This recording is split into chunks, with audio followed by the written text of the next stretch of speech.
So it was never my intention to put another motorcycle through the workshop, at least not for quite some time. The plan was this spring to get a stretch in here, change the clutch, change a few seals, tidy up the frame, new chain, sprocket, that type of thing, get it serviced, get out there and have some fun on it. However, when somebody makes the effort to pick up the phone, you know, and the number that they dial just happens to be yours, right? And then they go, "Hiya, do you want a motorcycle?" I mean, what do you say? Because the only thing I can think of when somebody says that to me is, "How much?" And then, of course, when they say, "Nothing, just need it from you," I gotta be honest with you, it's difficult to go, "No thanks." And even though you want to say that, it sort of comes out as, "Yeah, no problem, I'll come pick it up now."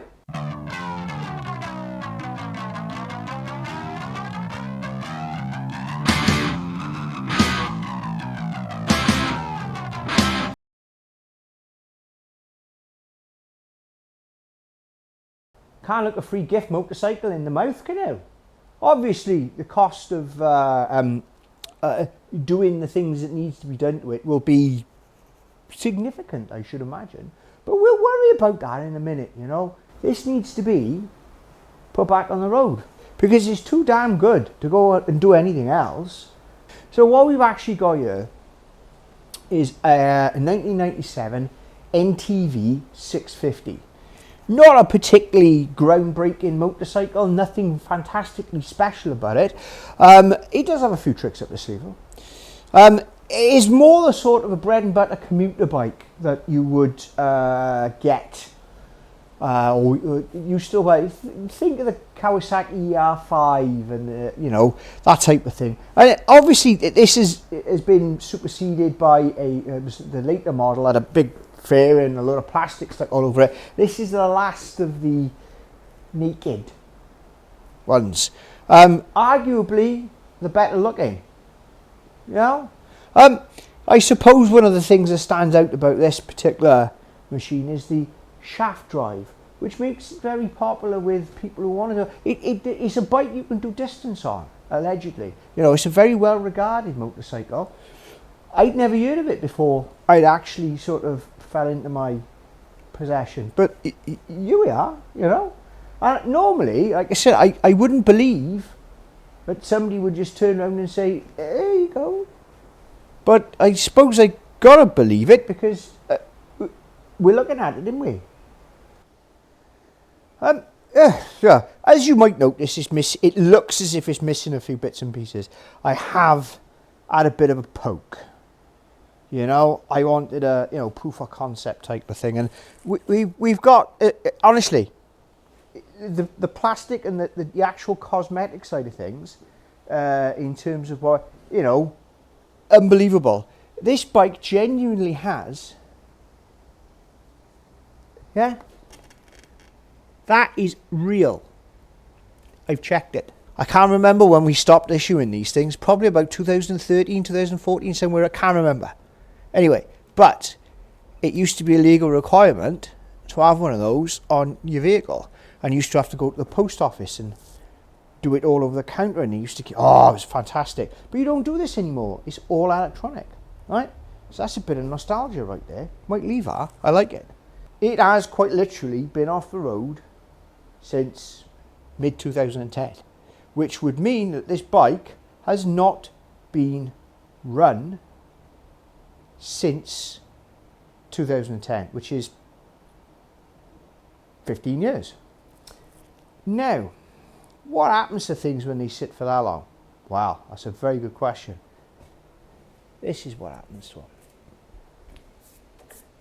That's what happens to them. You know, and it's sad because this bike would have been absolutely mint. You can tell from the painted surfaces, the tank and everything else, other than there's a scratch there, and I might have done that. But other than that, it was obviously a cherished bike. As you can see, we've got, you know, And it's a bit of a shame that that is, you know, but we got ways of bringing all this back round, you know. It's a bit of a concern that that's all fair like that. Now, there you go. I'm not sure of the why this is designed like that, why these things are designed in this way, but now I bet you it's still got a bit of integrity, but as you can see, we got a bit of work on there cleaning our lot up, which is a bit of a shame because all of it is you can tell it's new, but a lot of the hardware's gone, and that center muffler, but I don't know what it is, you know. See, you can buy pretty much all the bits for everything Honda, but what it does do is it does bump the cost up. So we've got to decide how we're doing this.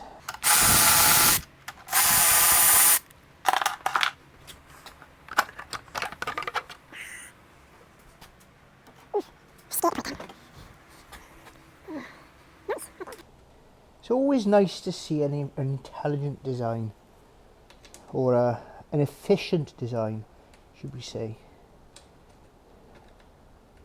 And that rack there, all of this here is meant so you can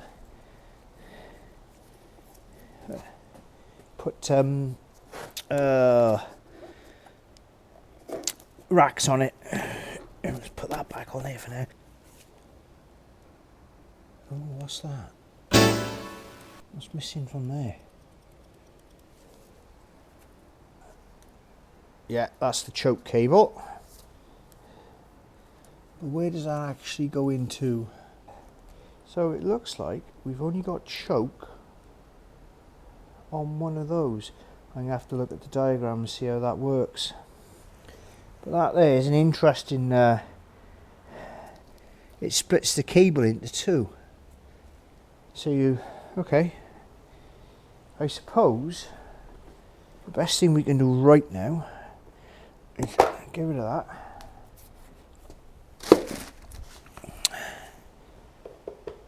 Get some power on it. Now, obviously, this is the, you know, it's not just a battery I had lying round at all. It's supposed to be, you know, yeah. It does smell old. That's the thing, you know. That's moving. Doesn't feel great, but it's still moving. Fire check. That's a good start. Sight stand. Oil light. We got neutralis. Brilliant. So let's have a quick. Oh, good lord. That sounds great. Ah, here we go.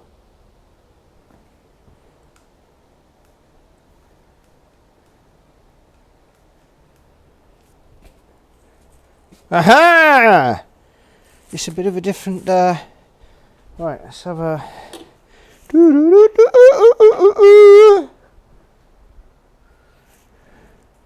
Oh my word! So everything's actually working.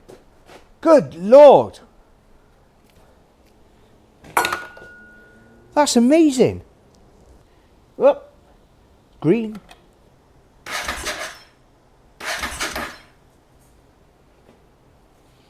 Can't fault it. So it turns over. Everything's good. So, I reckon we get a bit of a fuel setup going, and we see if we can get it back off. Ah! It's hiding in plain sight.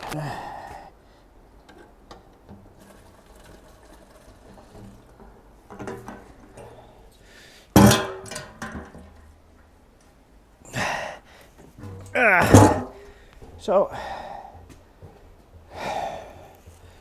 bit of the old two-stroke mix in there. Right, now, in theory, that should start running fuel there.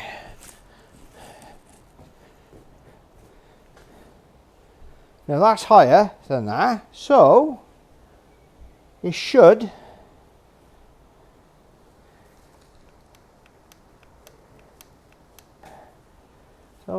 see what happens.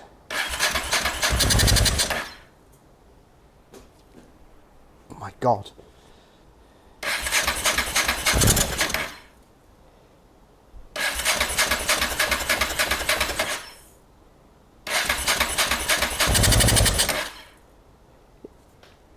It really wants to live.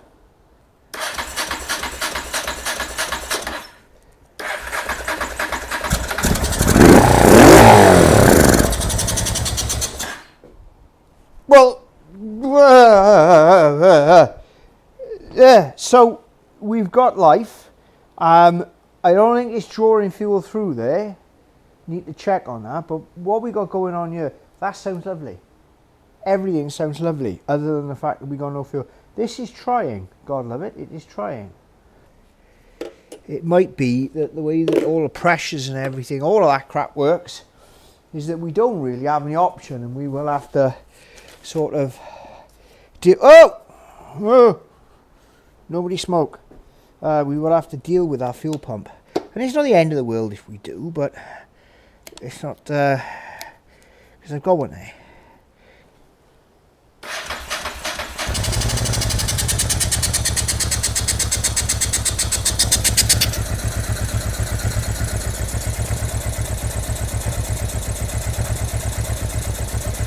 That's interesting. Yeah.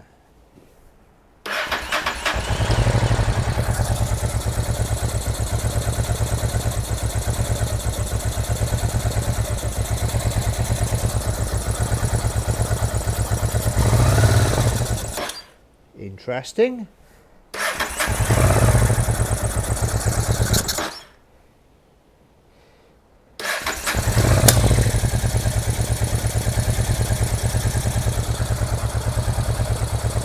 I think it's starting to come round.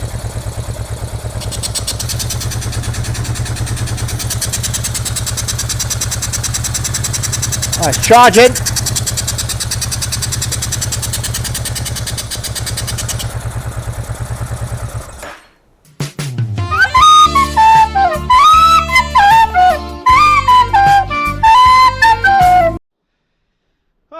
So it lives, and you know, within the realms of expectations, it performed kind of as I thought it was going to. I mean, I knew the carburetor was going to be a bag of cats, and I think that that's where the majority of the running issues do actually lie. But overall, you know, we're not looking too bad. All the electrics work perfectly. Can't fault it. You know, the cooling system appears to be working perfectly. The bloody fan kicked in and everything. We got temperature, we got everything else. We got no leaks. Okay? So, we're not looking too bad there. There's no mechanical issues that I can see. We got all the transmission working. We've got gear. We got all of it, you know? So what we're going to do is we're going to go from front to back and have a figure out what we're going to do with it, right? So, starting right at the front, your front tyre looks great, doesn't it? It's got a 1996 date code on it. It might look great, but no. We got a caliper hanging off here, right? Which would indicate to me that there's something not quite right with said caliper. Now, I'm not even going to dig into that, right? Rebuild kit, seals, done. Really? And if we're doing one, we might as well do two, because if that one's broken, that one won't be far behind. Stands to reason. So we rebuild the calipers with seals and whatever they require. Now, whilst I'm there and you've got all that off, right, what we're also going to do is replace all the hoses as well, because they are 28 years old, and that's the last thing you want failing, you know. So in terms of rubber, while we're on the subject of rubber, fork seals. Forks I doubt will have ever been serviced, ever. What is likely to happen is we're off down the road, they will start leaking, because do you know what, they've been sat a while, they haven't done anything. we've got a lot of hardware to sort out on it as well. Don't know what I'm going to do about that just yet, but we're going to have a think about it, you know. The carburetor is, I think, where we need to stand. We need to get this running properly first of all. And that means we got to get that carb off, and we got to strip it, and we got to rebuild it. I'm kind of looking forward to it, but at the same time, maybe it's going to be, this is a complicated beast. And I do not know how we're going to fare yet. But it's got to come off. And that's it. But it's going to be something that we'll have fun doing, you know? Scared to death. Come on.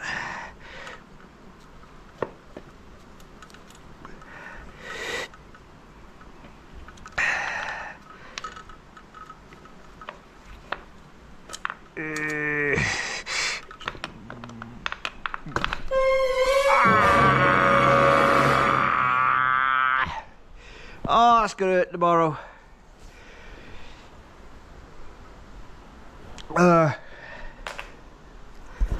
Oh, ow.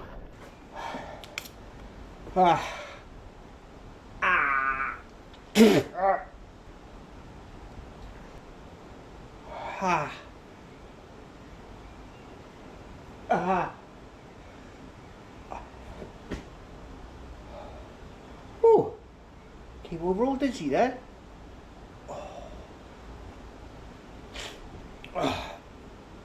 Well, that's what they're there for. Get into the camera, did I? Yeah, loads. So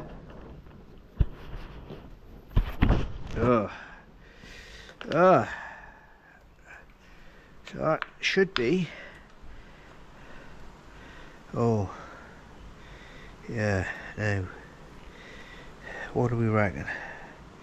This is plastic as well. Right. Now, I have no idea what we're about to find in here. Then whatsoever. I'll be what's missing then. One filmmaking happener for a 650 NTV650. I think we need to take copious quantities of photographs and get it stripped down. That's where that goes. It's alright, that.